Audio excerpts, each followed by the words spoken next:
नमस्कार दोस्तों, स्वागत है आपका आपके अपने और चैनल अमन प्रयास जीकेएस में। तो जैसा कि फ्रेंड्स, आज है आपका 12 फरवरी और 12 फरवरी को जो है आपका एसएससी जीडी का एग्ज़ाम था, जो कि सेकेंड शिफ्ट का भी एग्ज़ाम समाप्त हो गया है। सेकेंड शिफ्ट में आपके 20 जीकेएस के प्रश्न पूछे गए थे, 19 में से जो है अधिकतम रियल प्रश्न हमें प्राप्त हो गए हैं।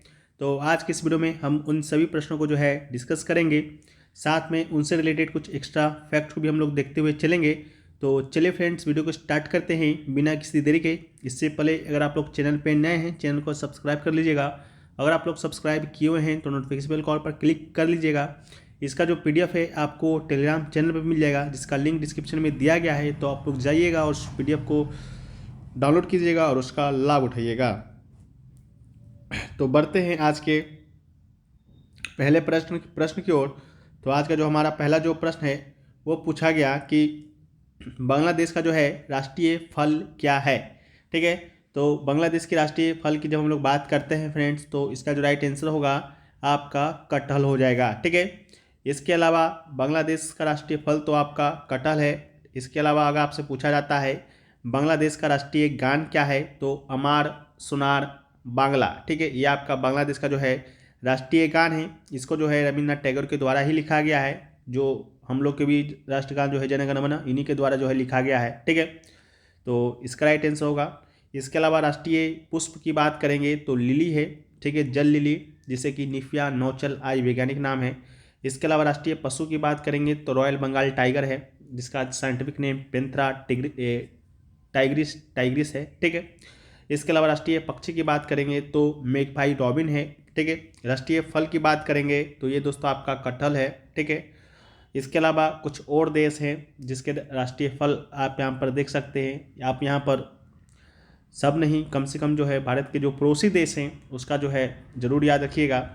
जैसा कि भारत का राष्ट्रीय फल आम है, पाकिस्तान का भी राष्ट्रीय फल आम ही है, श्रीलंका का कटहल है, थाईलैंड का जो है डुरियन है, मलेशिया का जो है डुरियन है, इंडोनेशिया का भी डुरियन है, फिलीपींस का जो है आम है, चीन का कीवी फल है, अमेरिका का ब्लूबेरी है, मेक्सिको का एवाकाडो है, जापान का तेंदू है, ब्राज़ील का अनानास है, दक्षिण कोरिया का तेंदू है, मिस्र का अंजीर है, ईरान का अनार है, टर्की का अंजीर है, इटली का अंजीर है, फ्रांस का सेब है, स्पेन का अनार है, यूनान का जैतून है, ऑस्ट्रेलिया का सेब है, कनाडा का ब्लूबेरी है, यूनाइटेड किंगडम का सेब है, जर्मनी रूस का भी सेब है। ठीक है, तो इस बात को याद रखिएगा। वीडियो में आगे बढ़ते हैं, लेकिन उससे पहले दोस्तों आप लोग को बताते हुए चलें, जैसा कि ये आपका एक प्रश्न आया बांग्लादेश का राष्ट्रीय फल। ठीक है, तो हमने जो है एक ई बुक बनाया है। ठीक है, जिसमें आपको 40 इंपॉर्टेंट टॉपिक्स विथ एमसीक्यू प्रश्न जो है मिलते हैं। ठीक है, हमने इसमें उसी टॉपिक को शामिल किया है जिस टॉपिक से जो है आपके एसएससी के हर एग्जाम में जो है प्रश्न पूछे जाते हैं। जैसा कि हमने इस टॉपिक को जो है, जैसे राष्ट्रीय फल हो गया, राष्ट्रीय पशु हो गया, राष्ट्रीय पक्षी हो गया, भारत के पड़ोसी देश नामक एक टॉपिक है, उसमें उसको सारी चीज़ को कवर कराया था। ठीक है, ये जो ई बुक है आपके सभी एग्जाम के लिए बहुत ही हेल्पफुल है। दिसंबर 2024 तक का ये अपडेटेड ई बुक है, हिंदी और इंग्लिश दोनों में उपलब्ध है। इसे तो इसका प्राइस 199 रुपये रखा गया है, लेकिन अभी इसे आप परचेज करते हैं तो मात्र 49 रुपये में जो है आपको मिल जाएगा। इसका लिंक भी डिस्क्रिप्शन में दिया गया है। अगर आपको लिंक ना मिले, लिंक काम ना करें, तो आप जो है 2 व्हाट्सएप नंबर यहाँ पर है, दोनों व्हाट्सएप नंबर में से जो है किसी एक पर संपर्क कीजिएगा, तो आपको जो PDF है आपको मिल जाएगा। साथ ही साथ अगर आप ई बुक अभी परचेज करते हैं तो आप जो आपका जीडी एग्ज़ाम चल रहा है, ठीक है, उसमें जो आपका PDF है एनालिसिस का, वो आपको कंबाइंड दिया जाएगा। बाकी डेली बेसिस पर जो है वो भी PDF आपको फ्री दिया जाएगा। ठीक है, लेकिन जब आप क्यूज में ज्वाइन लेना चाहते हैं, अगर आप क्यूज भी देना चाहते हैं, तो क्यूज के लिए जो है आपको अतिरिक्त 25 रुपये है जो कि देना पड़ेगा, क्योंकि क्यूज बनाने में जो है आपका मेहनत लगता है। क्यूज भी आपका रात्रि 9 बजे तक चलता, रात्रि 9 बजे से चलता है। टेलीग्राम ग्रुप में, प्राइवेट ग्रुप है। इसके अलावा जो है अगर आप अभी क्यूज परचेस करते हैं तो आपको जितने भी प्रीवियस क्यूज हुए होंगे वो आपको पर्सनली भेज दिया जाएगा, आप उसे पर्सनली दे सकते हैं। ठीक है, तो जो भी चीज़ चाहिए आपको लिंक डिस्क्रिप्शन में है, आप लोग जाइएगा, उसको एक बार आप लोग चेकआउट जरूर कर लीजिएगा। हम लोग वीडियो में आगे बढ़ते हैं। तो हमारा जो नेक्स्ट जो क्वेश्चन पूछा गया तो वह है उस्ताद राशिद खान जो है किस घराने से संबंधित है। तो उस्ताद राशिद खान की जब हम लोग बात करते हैं तो इनका संबंध जो है रामपुर सहस्रवान घराने से है। इसके अलावा राशिद खान का जन्म 1 जुलाई 1968 को उत्तर प्रदेश के बदायूं में हुआ।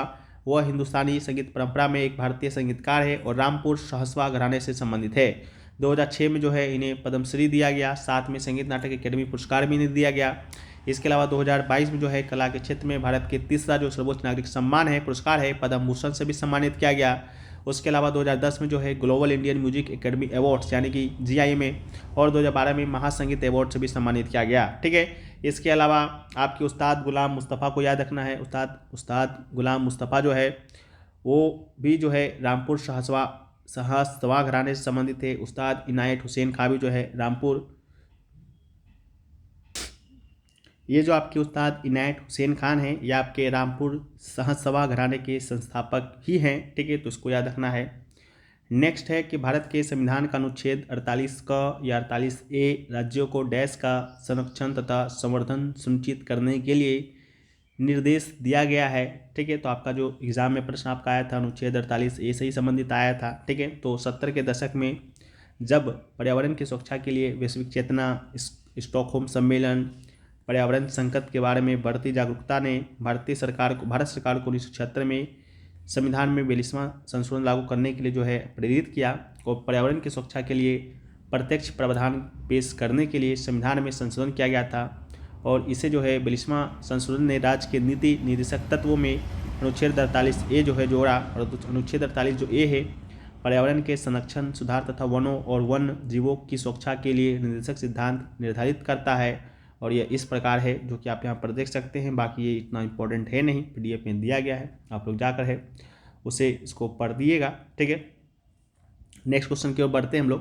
तो नेक्स्ट क्वेश्चन है कि निम्नलिखित में से कौन सा जनसंख्या के मामले में भारत का पड़ोसी देश सबसे छोटा है। ठीक है, शायद आपका जनसंख्या से संबंधित नहीं शब्द आया था, जनसंख्या घनत्व से संबंधित आपका क्वेश्चन है जो कि शायद बना था। ठीक है, तो अगर जनसंख्या के मामले में अगर आपसे पूछा जाता तो इसका राइट आंसर तो आपका क्या होता, मालदीव होता। लेकिन शायद आपका जो है जनसंख्या घनत्व पूछा गया था। ठीक है, तो उसको भी एक बार हम लोग देख लेंगे। बाकी मालदीव जनसंख्या के मामले में भारत का सबसे छोटा पड़ोसी देश है। इसकी आबादी 2018 में जो है 3,92,473 थी। अन्य पड़ोसी देश की आबादी भी इस प्रकार है, नेपाल का इतना है, अफगानिस्तान का इतना है, बांग्लादेश का इतना है। ठीक है, तो उसको भी देखिएगा। साथ में आपको बताते हुए चलें कि भारत के साथ कुल जो है 9 देश की सीमा साझा करता है, 7 स्थलीय सीमा है, 2 आपके समुद्री सीमा साझा करता है। ठीक है, अफगानिस्तान के साथ सबसे कम समुद्री सीमा 106 किलोमीटर का है।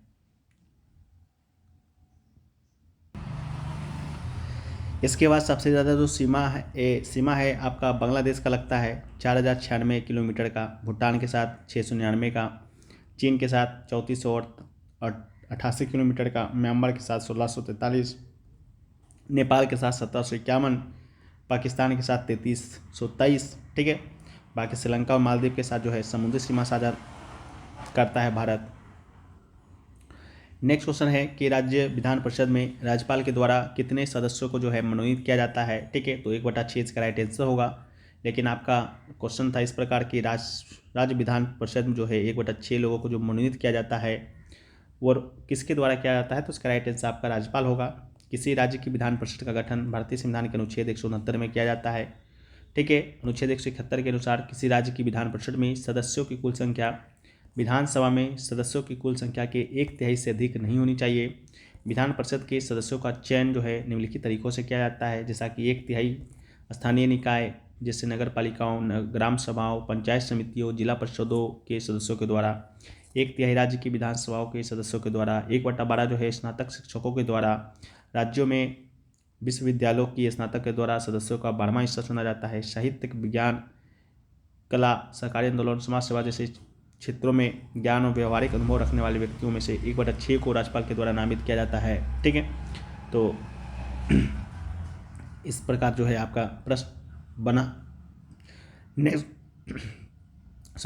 क्वेश्चन जो बना, KD यादव जो है उनका संबंध किस खेल से है। ठीक है, यानी इनका पूरा नाम है खासाबा दादा साहेब यादव। ठीक है, तो इसका जो संबंध है आपका कुश्ती से है, तो इसका संबंध कुश्ती होगा। ओलंपिक कांस्य पदक जीतने वाली ये पहले भारतीय बने थे। इसके अलावा खासाबा दादा साहेब यादव कुश्ती से जुड़े हुए हैं। कुश्ती से जुड़े शब्द की बात करेंगे तो फ्री स्टाइल, हिल, नेल्सन, पॉइंट, हिव इत्यादि है।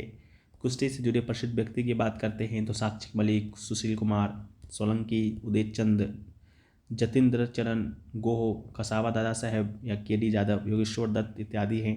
ठीक है, नेक्स्ट है कि भारत की 7वीं पंचवर्षीय योजना कब समाप्त हुआ, तो इसका राइट आंसर 1990 होगा। भारत की 7वीं पंचवर्षीय योजना साल 1990 में ख़त्म हुई। यह योजना साल 1985 में शुरू हुआ। इस योजना का नेतृत्व कांग्रेस पार्टी ने किया। राजीव गांधी इस दौरान प्रधानमंत्री थे। 7वीं पंचवर्षीय योजना का मुख्य उद्देश्य सामाजिक न्याय के जरिए आर्थिक उत्पादकता बढ़ाना, खाद्यान्न उत्पादन में वृद्धि करना, रोजगार के अवसर पैदा करना इत्यादि है। अगला है मगध के शासक जो है बिंबिसार का उत्तराधिकारी कौन था? तो इसका जो राइट आंसर होगा वो आपका क्या होगा? तो अजातशत्रु होगा। बिंबिसार मगध की गद्दी पर 544 ईसा पूर्व में बैठा और इसने राजगिरी का निर्माण किया, उसे राजधानी बनाया। इसने चंद्रप्रदोत जो कि अवंती का शासक था अपनी सेवा में राज्यवैद्य जीवक को भेजा। इसके अलावा बिंबिसार की हत्या जो है उसका पुत्र अजातशत्रु ही कर दिया था और मगध के अगला शासक बना था। ठीक है, और मगध के उत्थान के लिए जो बिंबिसार ही उत्तरदायी था। ठीक है, इस बात को भी याद रखिएगा। एक क्वेश्चन देखिए, ये पूछा गया कि नहीं पूछा गया उतना तो कंफर्म नहीं है, फिर भी आप लोग देख लीजिए। पद्म भूषण 2020 के प्राप्तकर्ता मनोज दास ने किस क्षेत्र में जो है पुरस्कार जीता? ठीक है, पूछा गया होगा तो ठीक, नहीं पूछा गया होगा तो याद कर लीजिएगा, क्या पता आगे पूछ ही दिया जाए। ठीक है, तो साहित्य और शिक्षा इसका राइट आंसर होगा। वर्ष 2020 में साहित्य में उनके योगदान के लिए प्रख्यात लेखक श्री मनोज दास को तीसरे सर्वोच्च नागरिक सम्मान पद्म भूषण से सम्मानित किया गया। वो एक भारतीय लेखक थे जिन्होंने अंग्रेजी और उड़िया में भी लिखा। मनोज दास को 2000 में जो है सरस्वती सम्मान से भी सम्मानित किया गया था। ठीक है, इसके अलावा जो है और भी प्रश्न जो है आपके एग्जाम में पूछे गए उसको भी एक बार हम लोग देखने का प्रयास करें। तो एक प्रश्न जो आपके एग्ज़ाम में बना वो बना आपका कि 2024 में जो हैं आपके सुखविंदर सिंह सिक्खू। ठीक है, सुखविंदर सिंह सिक्खू जो है वो आपके क्या हैं? तो सुखविंदर सिंह सुक्खू की बात करेंगे तो वो दोस्तों आपके 2024 में जो है आपके हिमाचल प्रदेश के, ठीक है, कहाँ के? हिमाचल प्रदेश के आपके ये मुख्यमंत्री हैं। तो एक प्रश्न आपका यही बना था। ठीक है, तो इसको भी आप लोग याद कीजिएगा। इसके अलावा जो है एक क्वेश्चन आपका पूछा था रशीद अनवर खान। ठीक है, रशीद शायद हम रशीद खान के बारे में बता दिए, लेकिन एक क्वेश्चन था कि रशीद अनवर खान का जो संबंध है, अनवर खान, उनका संबंध आपका किस घराने से है? तो ये दोस्तों इनका संबंध था आपका आगरा घराने से। ठीक है, तो इसका आपका आगरा इसका राइट आंसर होगा। ठीक है, इसके अलावा एक क्वेश्चन पूछा गया कि 103 जो है परमाणु क्रमांक संख्या किसका है? तो 103 परमाणु क्रमांक की जब हम लोग बात करते हैं तो ये प्रश्न आपके पहले भी शायद फर्स्ट दिन ही पूछा गया था। ठीक है, ये आपका लोरेंशियम का जो है आपका परमाणु क्रमांक संख्या है और लोरेंशियम जो है आपके 7वें आवर्त में जो है आपका स्थित है। ठीक है, तो इसको याद रखिएगा, एक प्रश्न आपका यही बना था। इसके अलावा जो है एक क्वेश्चन और बना, वो बना कि मुस्लिम लीग का जो स्थापना है वो किसके बाद हुआ? ठीक है, तो मुस्लिम लीग की स्थापना की बात करेंगे तो मुस्लिम लीग का स्थापना किसके बाद हुआ था, किस घटना के बाद हुआ था?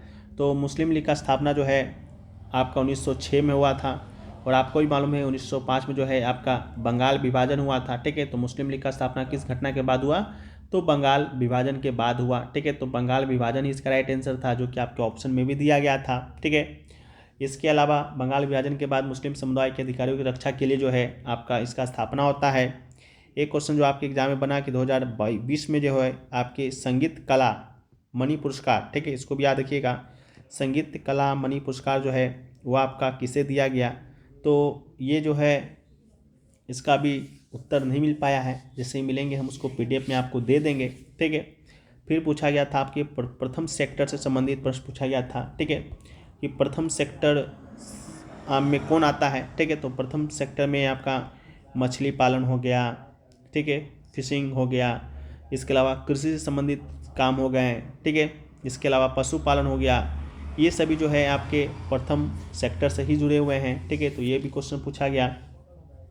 एक क्वेश्चन पूछा गया कि किस सेक्टर में उत्पादित वस्तुओं को जो है मैन्युफैक्चर किया जाता है? ठीक है, तो इसका जो राइट आंसर है वो आपका द्वितीय सेक्टर हो जाएगा। ठीक है, द्वितीय सेक्टर में ही जो है उत्पादित वस्तुओं को जो है आपका मैन्युफैक्चर किया जाता है। एक क्वेश्चन आपका जल परिसंचरण तंत्र से था, वो भी प्रश्न अभी हमें नहीं मिल पाया है, क्या था? ठीक है, एक क्वेश्चन था आपके कि तमिलनाडु समाज सेवी की जयंती कब तमिलनाडु समाज सेवी की जयंती मनाई गई? इस प्रकार से भी शायद कोई राइट आंसर था, क्वेश्चन था जिसका राइट आंसर आपका वी रामा स्वामी था। ठीक है, इसके अलावा जो है खट्टे फलों खट्टे फलों के छिलके को साफ करने के लिए अम्ल पूछा था। ठीक है, तो खट्टे फलों के छिलके को साफ करने के लिए अम्ल जो है आपका सिट्रिक अम्ल काम में आता है, तो सिट्रिक अम्ल इसका राइट आंसर था। एक क्वेश्चन और पूछा गया कि कौन जो है आपके कथकली से संबंधित नहीं है, तो जो है केलुचरण महापात्रा का नाम दिया गया था, जो कि आपके कथकली से नहीं है। केलुचरण महापात्रा की जब हम लोग बात करते हैं तो इनका संबंध जो है आपका किससे है, तो ओडिसी शास्त्रीय नृत्य है। ठीक है, तो ये क्वेश्चन ये पूछा गया था। ठीक है, तो यही सारे प्रश्न आपके एग्जाम में आ जाएं। आशा करते हैं कि वीडियो आपको पसंद आया है। वीडियो पसंद आया है तो वीडियो को आप लोग लाइक कर दीजिएगा। चैनल पे अगर आप लोग नए हैं तो चैनल को सब्सक्राइब कर दीजिएगा। ठीक है, मिलते हैं हम लोग नेक्स्ट वीडियो में। जब तक के लिए जय हिंद फ्रेंड्स, वंदे मातरम। और हाँ, अगर आप हमारा बनाए गए ई बुक लेना चाहते हैं तो आप लोग ले सकते हैं, लिंक डिस्क्रिप्शन में है। जय हिंद।